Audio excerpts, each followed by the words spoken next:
Kwarta na pod mga kalods, kay nahalina naman pod ta og crayfish karong adlaw. So gihubasan pod nato ang atong aquarium kay para makita nato og tarong ang mga crayfish. Kay ganahan man gud ang atong buyer nga dagko nga size. So atong kuag tubig ang atong aquarium para makita nato sila tanan. Bali dili kayo daghan ang nadiri sa aquarium kay dili man ni sila angay nga maghuot. Kay dili maguna sila angay ma-overcrowded. Kay magkan-anay man na sila. Ay sana all. Bitaw mao man gud ang usa sa ilang characteristics mga lods. Maong mas maayo nga daghanon nimo og hides para makatago-tago sila. Nocturnal pod ni sila. Ipasabot nga mas active sila sa gabi kaysa buntag. Maong ang uban mas prefer nga mopakaon sa hapon. Kay para fresh pa ang pagkaon ini gawas nila ini gabi. Hapit na jud mahubas ning tubig ani aquarium mga lods. So taud-taud makita na jud nato ang mga crayfish nga magkisi-kisi. Mao na ni sila mga lods, lantawan inyo. Mura rin sila og mga pasayan, pero naadyo sila kalahian. Kay kaming pa man ang atong buyer, ato sa lamang ning pinhagan. Atong pilion tong mga dagko-dagko ug atong ilahi tong mga gagmay. Mas maayo man gud og sila mo mupili kay para masatisfied sila sa atong crayfish.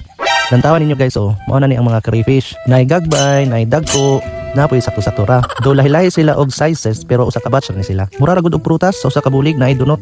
Tawa guys, kita na kayo ninyo. Kusog kayo ni sila mo pitik, no?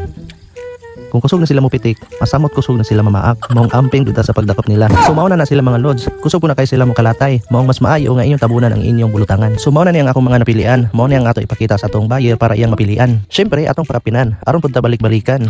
So mao na to mga kalods. Bye-bye ug amping kanunay.